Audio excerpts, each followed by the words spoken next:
Hello, welcome back to my kitchen. So today we are going to make some crackers.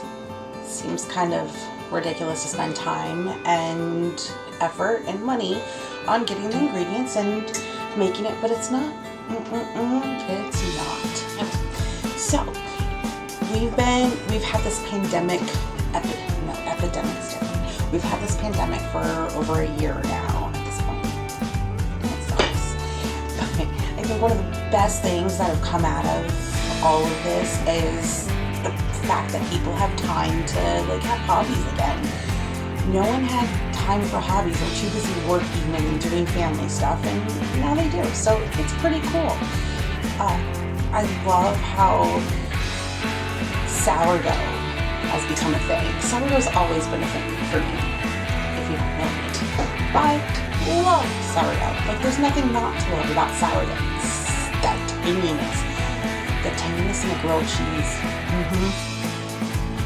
So good. So my love of sourdough began as a child in California. I lived where you can always get really good sourdough, in the Bay Area near San Francisco. So sourdough has always been a complete and total love of mine. And then when I was a teenager, we moved to Massachusetts. And since then, I have been on a one-woman mission to find delicious sourdough. It's been far too many years, and I haven't found any. I have tried every single type of bread you can imagine that says sourdough on it. And none of it has that taste. None of it. And it's ridiculous. Go to Whole Foods. Whole Foods is supposed to be good at what they do. Not their sourdough. It was just regular white bread, and I wasn't happy with it. The only place I found good sourdough is at Aldi's, of all places. So, trust me when I say I've tried a lot of sourdough. A lot. None of it's the same. It's just not authentic San Francisco sourdough. And it never will be. So, imagine my surprise when I found out you can buy dehydrated sourdough starter from San Francisco bakeries. That's what we want. So, I went on Amazon and found it by now. And that was about a month ago. And I made the best sourdough bread I've had since moving to Massachusetts. But that's not what we're making today. No, sorry. So this stuff, San Francisco sourdough starter. Oops.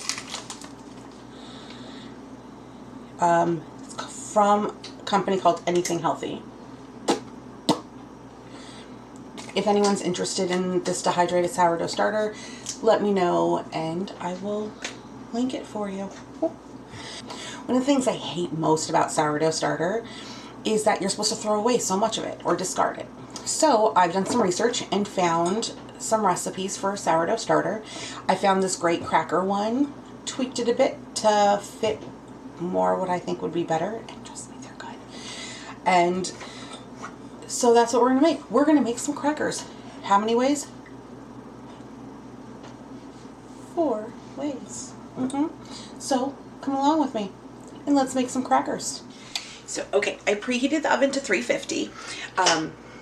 And what we're going to, it's pretty simple. And we're not going to really measure anything. Welcome to the world of my kitchen.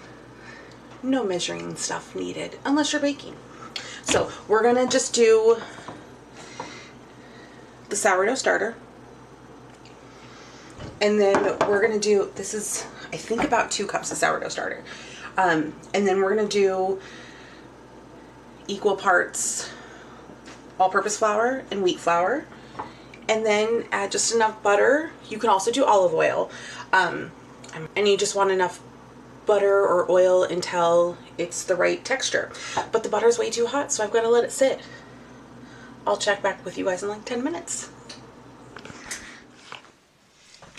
Okay. So The butter has cooled. Okay. And now we are going to just make a mess. Not really. Make sure that's...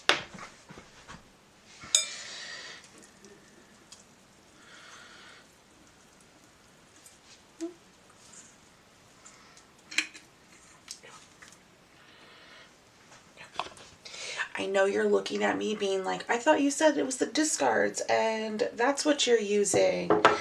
That looks like a lot. That looks like all of your sourdough starter. Yeah, that's because I've got the other stuff in my actual thing. So, I know what I'm doing.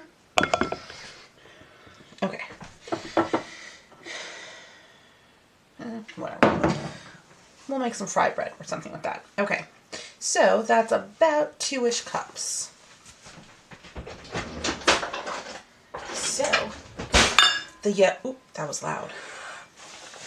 Ground up grain for the win again. We're gonna do their all-purpose flour, and I'm gonna do about we're gonna do like overflowing cups worth. Move that to the side. And then we're going to take the wheat. Look at this wheat bread, or wheat flour. Like, you get these little tiny bits of the wheat, the little browns. Oh, I love it. Okay. So, about a flour, or cup, in that as well, before. Okay. So, I'm just going to get in there. We're going to end up using our hands, but for now,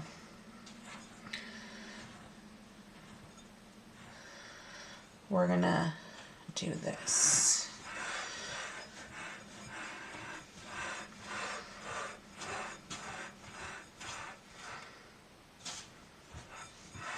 I know you can't really see that. Let's see.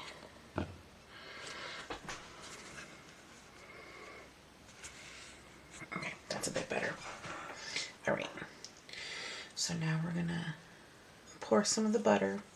Now we wanted the butter to cool off a little bit because if it's too hot,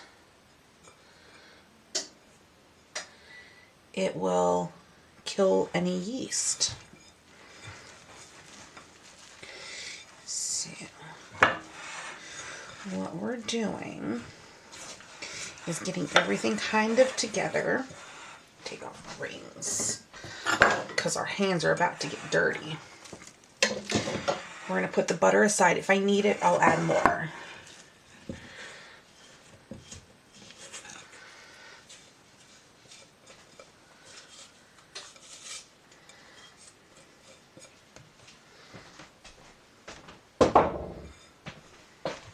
Okay. So, lots of loose flour. Let's just make a little bit of a well. Toss a little bit of butter. And close it. And then we're just going to kind of knead this together.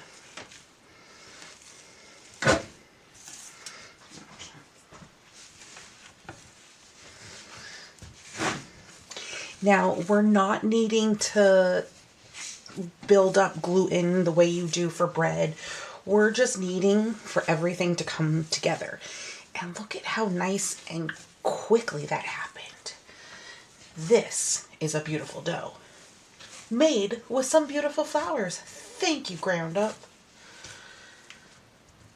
I am becoming Ground Up's biggest fan. Plus, all right. So we're just gonna have this in a nice ball. And then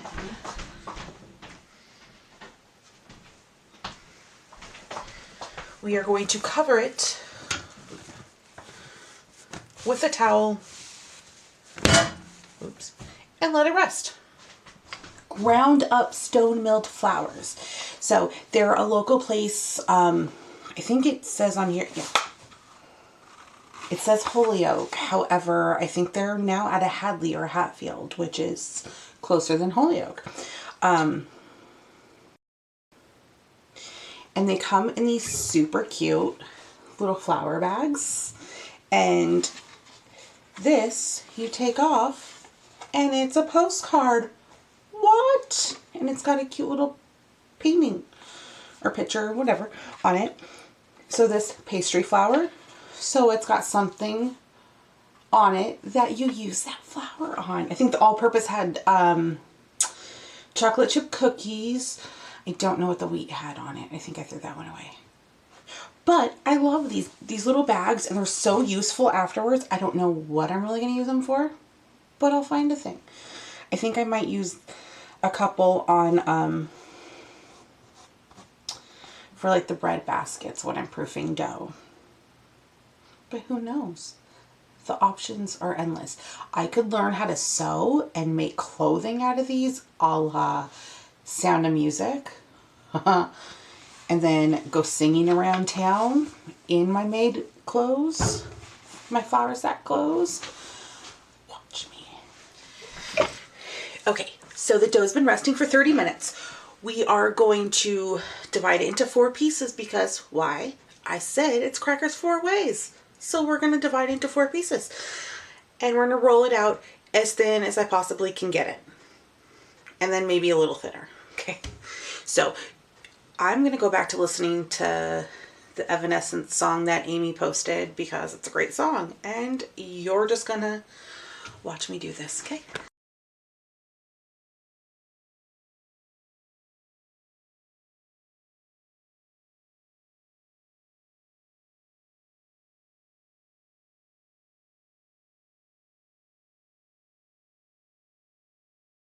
Okay, so this first one, I pre-cut. I was a little premature. But anyways, the first one's just going to be sea salt, kind of like you would get on like your Cheez-its or just regular saltines. Ooh, I wonder how to make saltines. So we're sprinkling just some, I don't know if you could see the details, it's just some coarse sea salt. All over. Probably too much, but it's okay. And then you cut. It's okay if the shapes aren't perfect, because you know what? This is just homemade. You can cut them into whatever shapes you want. You can bake them as one whole sheet and then just break off pieces into giant, or however you want. I like it this way. We're gonna do Cheez-it size, I think. You can make circles. You can use a pizza cutter.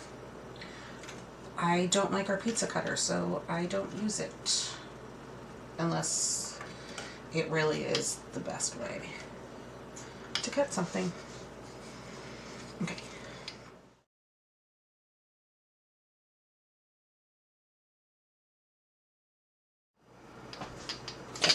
So now we're transferring to the cookie sheet.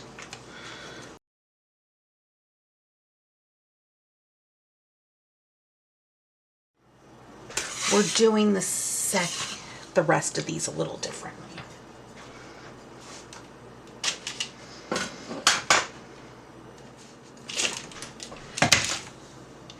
So these are going to go into the oven at 350 for about 20 to 25 minutes. We're going to flip them around about halfway. Yeah, we're doing these the other way next time. Okay. All right, cracker number 2. And we're going to do this the way I did the original time. I'm going to put it on parchment paper first because I felt removing them from here before putting them on the cookie sheet was making them thicker. So, right, dough number 2.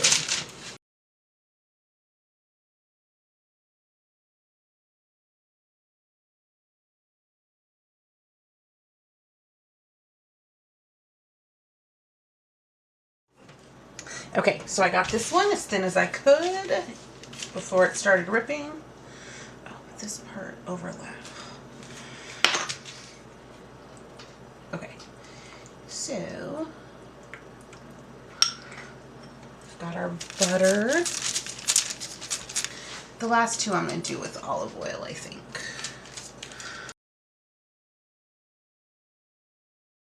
Oscar's favorite, everything bagel seasoning. Okay. It's simple. Now, this already has salt in it, so don't add any salt. I ran out. I can't believe I ran out. We'll have to get some more. Okay. So, well, yeah, we'll leave this as is. I'm going to cut this up and put it aside for when the other one is out of the oven.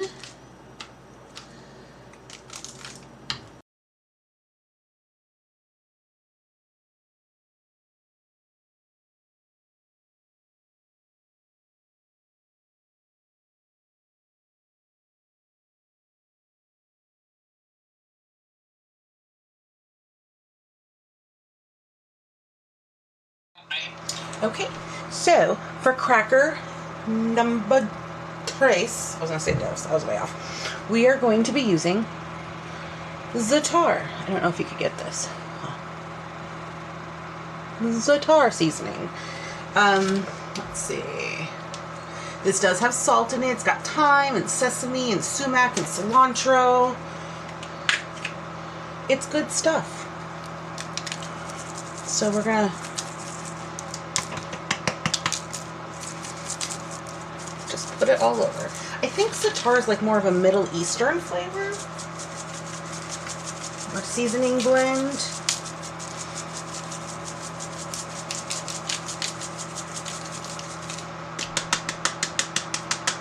I'm sure there's an easier way to do this, but I'm not going to do it the easy way because I never do anything the easy way. I'm getting za'atar all over my kitchen though.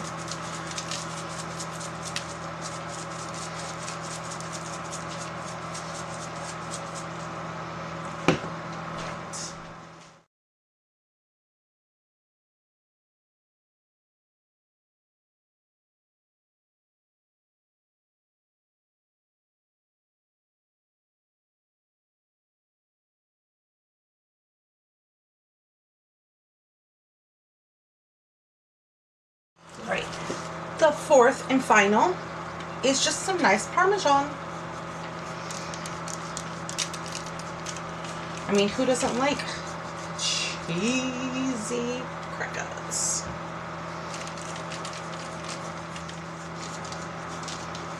Ooh, that piece is gonna have a chunk of cheese.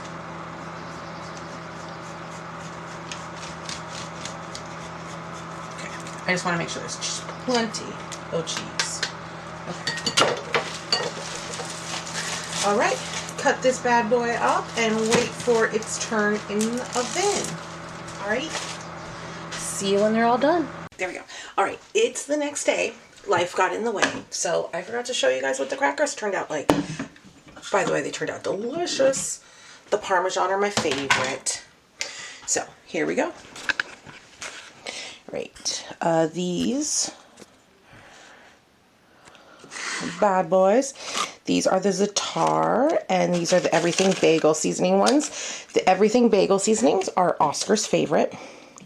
And then these are the sea salt, and then the little ones down here are, or these are the Parmesan.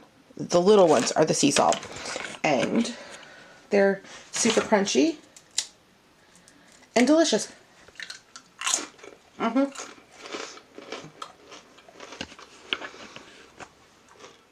They legit taste like Cheez-its. Like, no joke. Do you like Cheez-its? But if you're like our house and are trying to cut out processed food because it's super bad for you, try these out. You won't, what's the word? You won't regret it. That's it.